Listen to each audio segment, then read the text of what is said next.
السلام علیکم ورحمۃ اللہ وبرکاتہ۔ الحمد للہ وحدہ والصلاة والسلام علی من لا نبی بعدہ، اما بعد فقد قال اللہ تبارک وتعالی فی القرآن المجید والفرقان الحمید۔ اعوذ باللہ من الشیطان الرجیم، بسم اللہ الرحمن الرحیم۔ يا أيها الذين آمنوا قوا أنفسكم وأهليكم نارا وقودها الناس والحجارة ملائكة غلاظ شداد لا يعصون الله ما أمرهم ويفعلون ما يؤمرون۔ وقال النبي صلى الله عليه وسلم: كلكم راع وكلكم مسؤول عن رعيته، أو كما قال عليه الصلاة والسلام۔ سبحانك لا علم لنا إلا ما علمتنا إنك أنت العليم الحكيم۔ رب اشرح لي صدري ويسر لي أمري واحلل عقدة من لساني يفقهوا قولي۔ اللهم صل على سيدنا مولانا محمد وعلى آل سيدنا مولانا محمد وبارك وسلم۔ بزرگان محترم، عزیز ساتھیوں، نوجوانان اسلام، ابھی جو آیت کریمہ میں نے آپ کے سامنے تلاوت کی ہے اور رسول اللہ صلی اللہ علیہ وسلم کی ایک حدیث پڑھی ہے، ان دونوں کا تعلق اسلامی معاشرے اور اولاد کی تعلیم و تربیت سے ہے۔ آیت کے اندر اللہ تبارک و تعالی نے ایمان والوں کو مخاطب کیا ہے، یا ایھا الذین آمنوا قوا انفسکم واہلیکم نارا، اے ایمان والوں، تم اپنے آپ کو اور اپنی اولاد کو جہنم کی آگ سے بچاؤ۔ وقودها الناس والحجارہ، جس کا ایندھن پتھر اور انسان ہے۔ اور حدیث شریف میں رسول اللہ صلی اللہ علیہ وسلم نے فرمایا: کلکم راع وکلکم مسؤول عن رعیتہ، تم میں کا ہر شخص نگراں ہے، ذمہ دار ہے۔ باپ ہے تو اولاد کا ذمہ دار ہے، اگر تاجر ہے، بزنس مین ہے تو اپنے نوکروں کے اوپر ذمہ دار ہے، اور عمومی طور پر ہر شخص انسانوں کا ذمہ دار ہے۔ جس طریقے سے رسول اللہ صلی اللہ علیہ وسلم کو اللہ تبارک تعالیٰ نے امت کا رہبر اور ہادی بنا کر دنیا میں بھیجا، اور آپ سے آپ کی امت کے بارے میں سوال ہوگا، اور امت سے باقی بعض امتوں کے بارے میں سوال ہوگا۔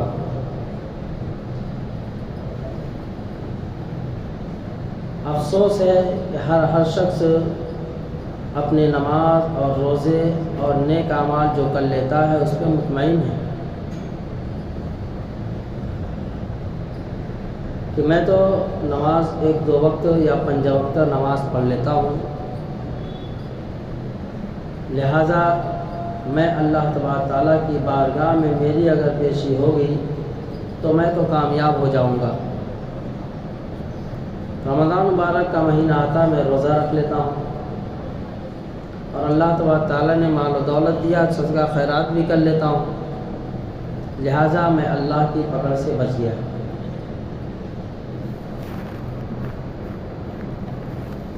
اس آیت کی روح سے سب سے پہلے جو ایمان والوں کو مخاطب کر کے متنبہ کیا گیا کہ تم اپنے آپ کو اور اپنی اولاد کو، یعنی اپنے آپ کو بھی جہنم کی آگ سے بچاؤ، دور رکھو، اور اپنی اولاد کو بھی جہنم کی آگ سے دور رکھو۔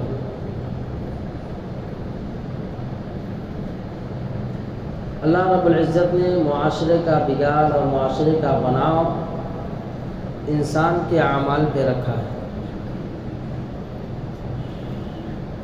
آج ہر شخص کی زبان سے سننے کو ملتا ہے کہ معاشرہ بہت خراب ہے۔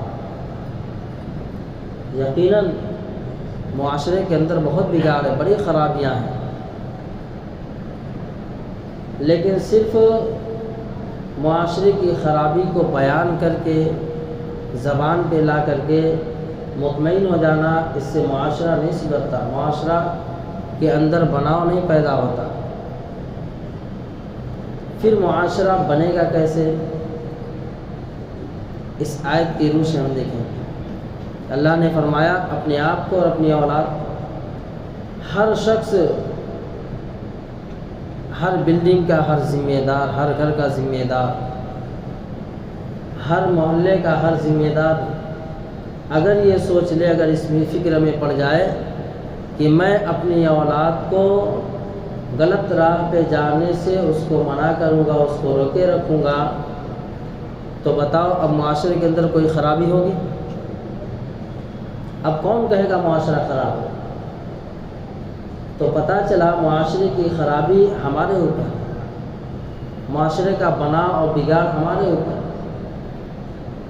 ہم نے اگر اپنے اعمال کو سدھارا، ہم نے اگر اپنی اولاد کی تعلیم و تربیت صحیح ڈھنگ سے کی، تو پھر معاشرے کے اندر سے ننگاپن دور ہو جائے گا، تاجر سچی تجارت کرے گا،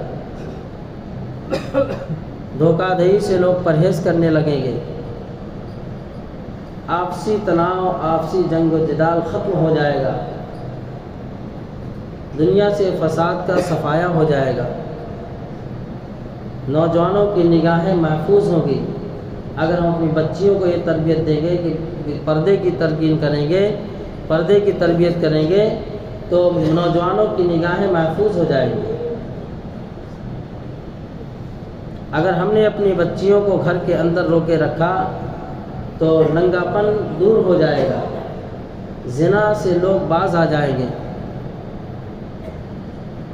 تو پتہ یہ چلا چوری کا دار و مدار، زنا کا دار و مدار، ڈکیتی کا دار و مدار، شرابی کا دار و مدار، اسی طریقے سے جوئے کے اڈے کا دار و مدار، ادھر ادھر نامحرموں کے ساتھ لڑکوں، بچے اور بچیوں کا آپس میں مل کر کے گھومنے کا دار و مدار کس کے اوپر ہے؟ گھر کے ذمہ دار کے اوپر۔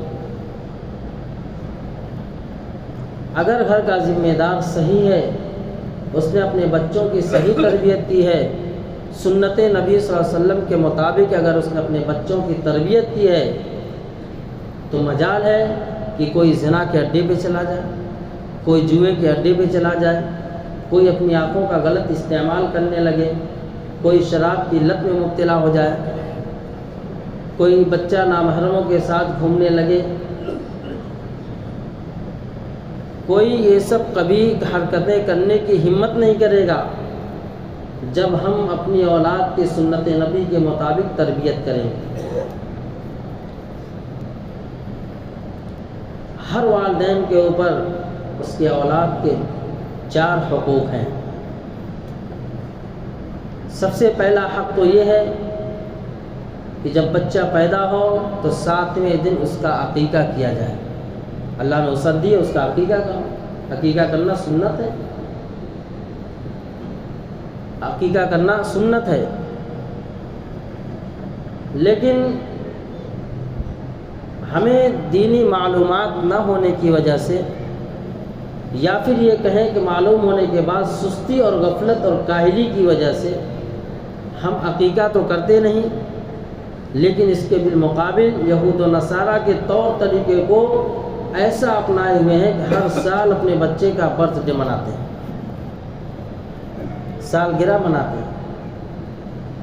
پیدا ہونے والے ہر بچے کو یاد ہے کہ میں فلاں تاریخ کو پیدا ہوا، فلاں مہینے کی فلاں تاریخ کو میرا برتھ ڈے آئے گا۔ یہ کس نے بتایا؟ یہ ہم نے بتایا اپنے بچوں کو کہ بیٹا فلاں مہینے کی فلاں تاریخ کو تیرا برتھ ڈے ہے، اور جب تیرا برتھ ڈے آئے گا تو میں اس طریقے سے تمہارا برتھ ڈے مناؤں گا کہ شاید یہود و نصارہ بھی دیکھ کر کے شرم محسوس کرنے لگتے ہوں گے کہ یہ مسلمان کے بچے کا برتھ ڈے ہے، ایسا تو ہم بھی نہیں مناتے کہ کیک لا کر کاٹے جاتے ہیں اور جوان بچے اور بچیاں پاس پڑوس کے دوست احباب وہاں بیٹھ کے وہاں کھڑے ہو کر ناچتے ہیں اور پھر اس کی ویڈیو بنا کر کے وائرل کیا ہے۔ یہ ہے مسلمان کا طریقہ؟ نبی علیہ الصلوۃ والسلام نے یہی طریقہ بتلایا۔ اللہ کے رسول صلی اللہ علیہ وسلم کی سنتوں کو مٹانے والے ہم ہیں، رسول اللہ صلی اللہ علیہ وسلم کی تعلیمات سے منہ موڑنے والے ہم ہیں، ان کی سنتوں کو پاؤں تلے رودنے والے ہم ہیں، اور ہم رونا روتے ہیں معاشرے کے بگاڑ کا۔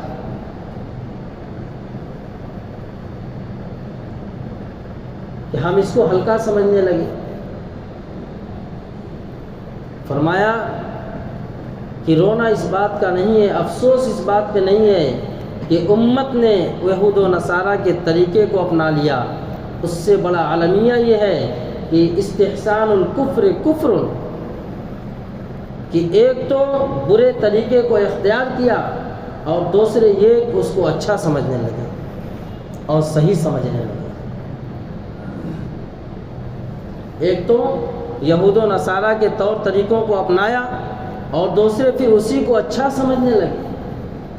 یہی طریقہ ہمارے لیے بہتر ہے اور یہی طریقہ ہمارے لیے کامیابی کا راستہ ہے، کامیابی کی طرف لے جائے۔ تو سب سے پہلا بچے کے اولاد کے اوپر جو والدین کے اوپر جو بچے کے حق ہیں وہ یہ ہے کہ 7ویں دن سنت نبی کے مطابق عقیقہ کیا جائے، اس دن اس کا اچھا نام رکھا جائے۔ دوسرا حق یہ ہے کہ بچے کے اچھا نام رکھا جائے، صحابہ اور صحابیات کے نام رکھے جائیں اور یہ اللہ کے ناموں پہ نام رکھے جائیں۔ اعلیٰ درجہ یہ کہ انبیاء اکرام علیہ السلام کے ناموں پہ ان کا نام رکھا جائے۔ لیکن آج تو ہمارے پاس موبائل ہے، گوگل پہ ہم نام سرچ کرتے ہیں، بس ایک یہ دیکھ لیتے ہیں کہ یہ نام ہے، ایک لفظ ہے، لفظ الگ ہوتا ہے، نام اور الگ ہوتا ہے۔ اٹھایا کوئی بھی نام ہم نے گوگل پہ دیکھا تھا، اس کو ہم نے نام رکھ دیا، حالانکہ دور دور تک نہ کہیں صحابہ کا یہ نام تھا نہ اولیاء اللہ کا یہ نام تھا۔ موبائل پہ گوگل پہ ڈالی ہوئی ہر چیز صحیح نہیں ہوتی ہے، صرف مسلمانوں کا ڈالا ہوا نہیں ہوتا ہے وہ نام، کہ ہم نے اسلامی نام سرچ کیا اس کے اوپر آ گیا اور ہم نے رکھ دیا اس کو۔ ذرا کبھی جاننے والوں سے پوچھا کرو، علماء سے اپنے بچوں کا نام پوچھو کہ میرے یہاں بچہ پیدا ہوا، بچی پیدا ہوئی، بتاؤ میں کیا نام رکھوں؟ ذرا صحابہ اور صحابیات کے نام رکھو۔ یاد رکھے ناموں کا بڑا اثر ہوتا ہے، ناموں کا بڑا اثر ہوتا ہے۔ جس طریقے سے برتھ ڈے کا اثر ہوا کہ سالوں انتظار کرتا ہے وہ بچہ، ہاں گن کے انگلیوں پہ گن کے بتاتے ہیں فلاں مہینہ چلا، فلاں مہینہ آئے گا تو میرا برتھ ڈے۔ کتنے برے اثر ہوئے۔ ایسے ہی ناموں کے اثرات ہوتے ہیں، اگر اچھے نام رکھیں گے اچھے اثرات والا، اچھی صفات والا بچہ ہوگا۔ انبیاء کے نام رکھیں گے، صلحاء کے نام رکھیں گے، صحابہ کے نام رکھیں گے تو اس صفات سے وہ بچہ آراستہ ہوگا، مزین ہوگا، اللہ تبارک تعالیٰ وہ صفت اس کے اندر ڈالیں گے۔ حضرت عمر رضی اللہ تعالیٰ عنہ کا زمانہ ہے، حضور پاک صلی اللہ علیہ وسلم کے پاس ایک شخص آیا، ایک والد آیا اپنے بیٹے کی شکایت لے کر کے کہ میرا بچہ میری بالکل نہیں مانتا ہے، میری نافرمانی کرتا ہے، مجھے برا بھلا کہتا ہے، میرے حقوق ادا نہیں کرتا۔ اللہ کے رسول صلی اللہ علیہ وسلم فیصلہ نہیں کر دیا ایک طرفہ، بلکہ کہا کہ تم اپنے بچے کو لے کر کے آؤ۔ چنانچہ اپنے بچے کو لے کر کے آئے، کہا کہ بیٹا کیا بات ہے؟ کہا یا رسول اللہ صلی اللہ علیہ وسلم یہ میرے والد ہیں اور یہ کہتے ہیں کہ میرے حقوق ادا نہیں کرتا، ذرا ان سے پوچھے کہ انہوں نے میرا حقوق کتنے ادا کیے۔ سب سے پہلے تو جب میں پیدا ہوں میرا نام اچھا نہیں رکھا انہوں نے، اور مجھے سنت نبی کے مطابق میری تربیت نہیں کی ہے، اور جب میری شادی کا وقت آیا ہے تو مجھے جو ہے کہ زناکار عورت کی بیٹی سے میری شادی کر دی ہے، تو رسول اللہ صلی اللہ علیہ وسلم فرمایا کہ جا، تیرا بیٹا بالکل صحیح ہے، غلطی تیری ہے، تو شکایت کے قابل نہیں ہے۔ تو ناموں کے بڑے اثرات ہوتے ہیں، ہم اپنے بچوں کے صحیح نام رکھیں، اچھے نام رکھیں، اچھی تربیت دیں۔ اور تیسرا حقوق جو والدین کے اوپر ہوتا ہے اولاد کا، وہ تعلیم و تربیت کا ہوتا ہے۔ کس کا ہوتا ہے؟ تعلیم و تربیت کا ہوتا ہے، کہ ہماری تعلیم و تربیت کیسی ہو، اپنے بچوں کی تربیت کیسی کریں، کس طریقے سے کریں، کس انداز سے کریں۔ تو یاد رکھیں اللہ تبارک تعالیٰ نے ہمیں اس نبی کی امت میں پیدا فرمایا ہے جس نبی نے اس امت کو بے یار و مددگار نہیں چھوڑا ہے۔ کسی بھی موڑ پہ یہ امت بے یار و مددگار نہیں ہے۔ رسول اللہ صلی اللہ علیہ وسلم نے ہر طریقہ اس امت کو بتلا کر کے گئے کہ اگر اس کو تجارت کے میدان میں اترنا ہے، تجارت کس طریقے سے کرنی، اللہ کے رسول نے بتلایا۔ اگر اس کو کھیل کے میدان میں اترنا ہے تو کھیل کیسے کھیلنا ہے، رسول اللہ صلی اللہ علیہ وسلم نے، اسلام نے کھیل کو بھی بتلایا کھیل کیسے کھیلا جائے۔ ایسا نہیں کہ ہر کھیل کو کھیلنا ہی حرام کر دیا اسلام نے۔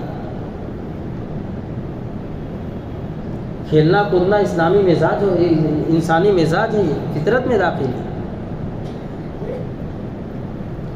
لیکن تعلیم و تربیت کے اعتبار سے یہ امت بہت پیچھے چلی گئی، بہت دور چلی گئی۔ آج بچہ پیدا ہوتے ہی والدہ کی زبان پہ سب سے پہلے یہ آتا ہے میں اپنے بچوں کو فلاں اسکول میں فلاں کالج میں اس بچے کو ڈالوں، جبکہ حق یہ ہے کہ جیسے ہی بچہ بولنے کے قابل ہو تو اس کو سب سے پہلے اللہ کا نام سکھایا جائے، کلمہ لا الہ الا اللہ محمد رسول اللہ سکھایا جائے۔ خیر القرون جس زمانے کو کہا گیا کہ بہترین زمانہ تھا، تو زمانہ بہترین کیوں تھا؟ وہی سورج، وہی چاند، وہی دن، وہی رات، وہی زمین، وہی آسمان، ساری چیزیں وہی، لیکن خیر القرون کیوں کہا گیا بہترین زمانہ؟ اس لیے کہ اس زمانے کے لوگ بہتر تھے، اس زمانے کے لوگوں کے اعمال بہتر تھے، ان کی تعلیم و تربیت بہتر تھی، ان کے دلوں کے اندر اللہ کی محبت تھی، رسول اللہ صلی اللہ علیہ وسلم کی محبت ان کے دلوں کے اندر پیوست تھی۔ انہوں نے اپنے دل کے اندر اللہ کی عظمت کو بیٹھایا تھا۔ تو اللہ کی عظمت اپنے بچوں کو سکھلائیں، اللہ کی عظمت اپنے بچوں کو سکھلائیں۔ لیکن ہوتا یہ ہے کہ جیسے ہی بچہ پیدا ہوا اور ہلنا ڈولنا چالو کیا، اپنے بچوں کو سب سے پہلے موبائل تھمایا۔ ماں کو کچھ کام کرنا ہے، موبائل دے کے بچے کو چپ کرا، سونے جانا، بچہ سو نہیں رہا، موبائل ہاتھ میں پکڑا دیا۔ یاد رکھیں اس دور کا زہر قاتل جو ہے وہ موبائل ہے، بچوں کے ہاتھ میں موبائل۔ ذرا ہم کبھی غور کریں، کبھی دیکھیں، ایک نادان بچہ، ایک نااہل بچہ جو ابھی اہلیت تک نہیں پہنچا، ابھی عقل و شعور کو نہیں پہنچا ہے، ابھی شیرخوار دودھ پیتا بچہ ہے، اسے نہیں معلوم غلط اور صحیح، اسے نہیں معلوم آگ اور پھول، لیکن اس کے سامنے موبائل کر فوراً اس کی انگلیاں چلنے لگتی ہیں۔ کیا چیز ہے یہ؟ کبھی ہم نے غور کیا؟ انسانی نفسیات کے اوپر ریسرچ کر کے اس موبائل کو بنایا گیا ہے کہ بچہ پیدا ہوتے ہی موبائل چلائے گا، اور یہ ایک دجالی فتنوں میں سے ایک فتنہ ہے۔ اب ذرا سوچیں، 24 گھنٹے میں سے 10 گھنٹے جو بچہ موبائل میں، جس کا سونا موبائل کے اوپر ہو، جس کا جاگنا موبائل کے ذریعے ہو، اس میں غلطی صرف موبائل بچوں کی نہیں، والدین کی نہیں۔ والدین جب سونے آتے ہیں موبائل لے کر سوتے ہیں، جب اٹھتے ہیں سب سے پہلے موبائل اٹھاتے ہیں۔ آخر شیخ عبد القادر جیلانی، بایزید بستامی، فضیل ابن ایاز، سلطان ٹیپو سلطان، ان کی بھی تو کوئی مائیں تھی، یہ بھی تو ماں کی کوکھ سے ہی پیدا ہوئے تھے، لیکن ذرا ان کی ماں کے کردار کو دیکھیں۔ ٹیپو سلطان جو ہندوستان کا بادشاہ گزرا ہے، ہم کو شکل ایسی دکھلائی جاتی ہے، ان کی تصویریں ہمارے سامنے ایسی لائی جاتی ہیں، لیکن ذرا ان کی ہسٹری پڑھیں کہ بادشاہ کے عہدے پہ رہتے ہوئے ان کے اعمال کیسے تھے، پھر ان کے اعمال کے پیچھے ان کی ماں کا کردار۔ انہوں نے مسجد بنوائی، یہ شرط رکھی کہ جب میری مسجد کی بنیاد کی سب سے پہلی اینٹ وہ شخص رکھے گا جس کی زندگی میں کبھی نماز تو کیا 5 وقت نماز تو کیا تہجد بھی قضا نہ ہوئی ہے۔ اچھے اچھے بڑے بڑے لوگ وہاں صلحاء موجود تھے، متقی پرہیزگار موجود تھے، سب لوگ بغلیں جھانکنے لگے، کوئی نظر نہیں آیا۔ ٹیپو سلطان نے خود اینٹ کو اٹھایا اور کہا کہ آج میرا راز فاش ہو گیا کہ الحمدللہ بالغ ہونے کے بعد آج تک میری تہجد کی نماز بھی قضا نہیں۔ لوگوں نے پوچھا کہ اس طریقے سے اتنے اعمال کے پابند کیسے بنے؟ کہا اس میں میرا کوئی کمال نہیں ہے، جاؤ میری والدہ سے پوچھو۔ ان کی والدہ سے لوگوں نے پوچھا تو ان کی والدہ نے کہا جب تک میرا بچہ ٹیپو سلطان دودھ پیتا رہا میں نے کبھی بغیر وضو کے اپنے بچے کو ٹیپو سلطان کو اپنی چھاتی سے نہیں لگایا۔ وہ تھی ماں۔